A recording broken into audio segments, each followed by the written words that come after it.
Hidden beneath the surface of many lava flows are long, sinuous caves called lava tubes. When the flows are active, the tubes are incandescent and filled by a stream of lava.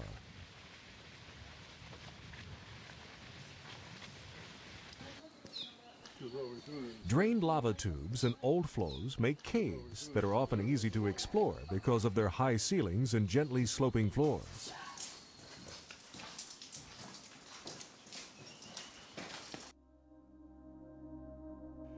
The formation of tubes allows lava to travel long distances while remaining very fluid. The roof is an excellent insulator, allowing lava to maintain temperatures in excess of 2,000 degrees Fahrenheit over many miles of travel.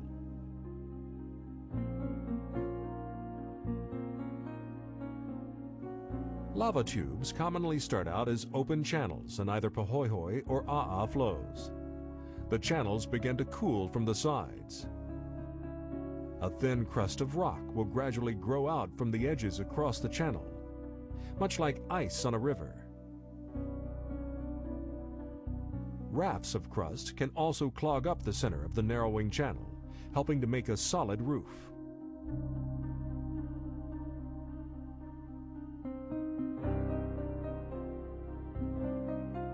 Here we're watching the flexible crust growing across the surface of a channel in fast motion. Bits of viscous lava catch and stick to the edges and bottom of the crust. Crustal growth rates vary greatly on different channels, depending on the speed of the flow. Faster flows tend to tear up the crust as it forms, so it takes longer to grow.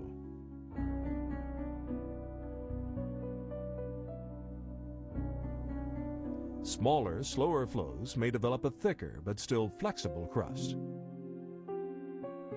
It rolls up along the sides and in the center, eventually solidifying into an arch with a ropey textured surface.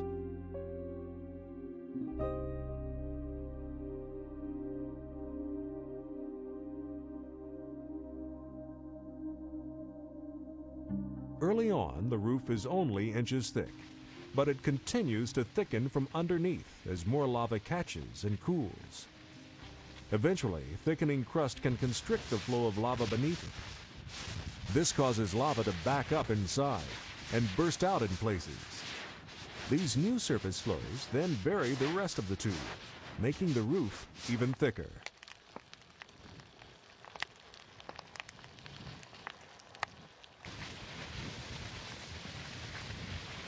After a tube has been sealed over for several weeks, the lava river inside begins to thermally erode the ground beneath it. Lava is so hot that the underlying rock will soften and partially melt, allowing it to be scraped away by the powerful force of the flowing lava.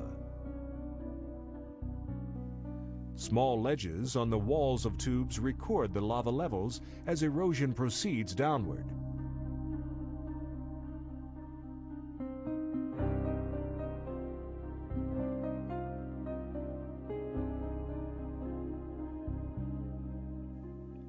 The shape of a lava tube depends a lot on how long it was active. Original channels tend to be wide and shallow, but ultimately erosion carves them deeper. Tubes that were active for only a few days tend to leave behind wide and shallow caves, while those active for more than a few weeks become larger caves with a rounded profile.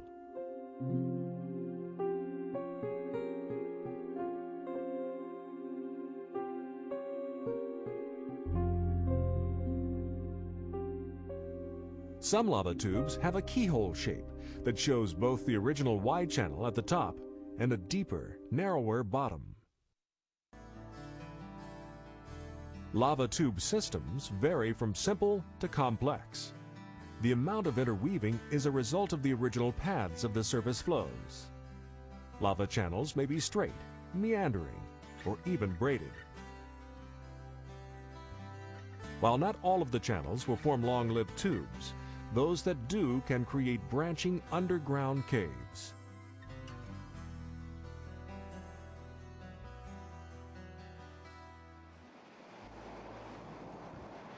The roof of a lava tube can become weakened and collapse, forming a skylight and allowing cooler air into the tube. Lava passing under skylights cools and forms new crust.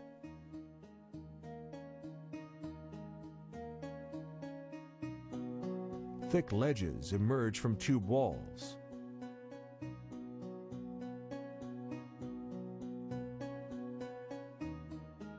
With time, an inner roof forms beneath large skylights, building multiple levels along sections of a tube.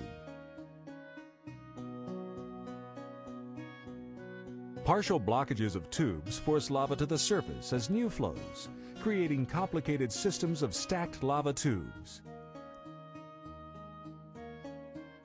The overflows can even re-enter the original tube system farther downslope.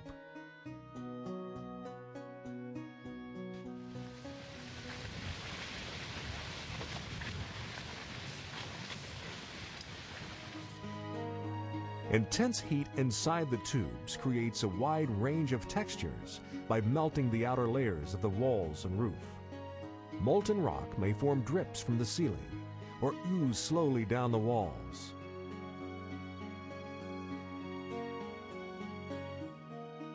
Release of pressure in the tube, which happens when a block tube breaks open or drains, drives water-rich melt from the tube walls, extruding little buds. Molten lava forced from the ceiling forms soda straw stalactites.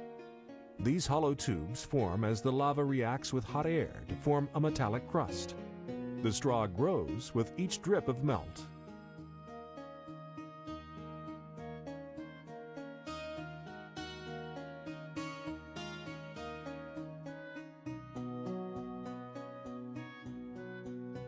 Splashing lava at the base of falls can freeze into drips and lava sickles along the walls.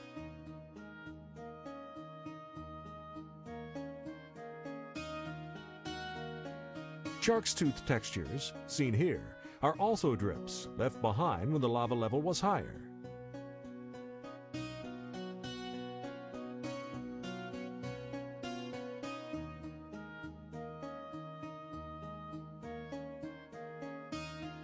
Other stalactites are formed by lava that catches on walls or drags along projections from the wall or roof.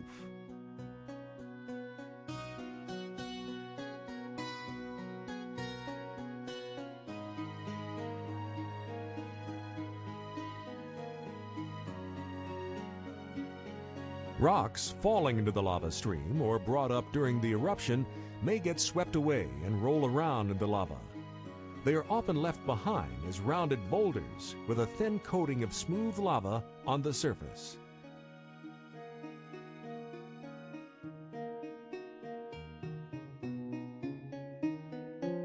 When an eruption ends, lava drains from the tubes, which slowly cool. Many big collapses in the tube system happen during this time, within just a few days of the lava flow ending.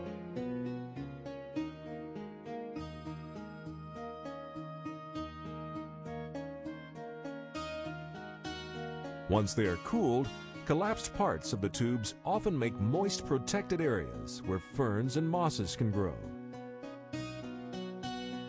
They can carry water or even ice year-round. Lava tubes were recognized long ago as valuable resources for people crossing or even living in harsh volcanic landscapes.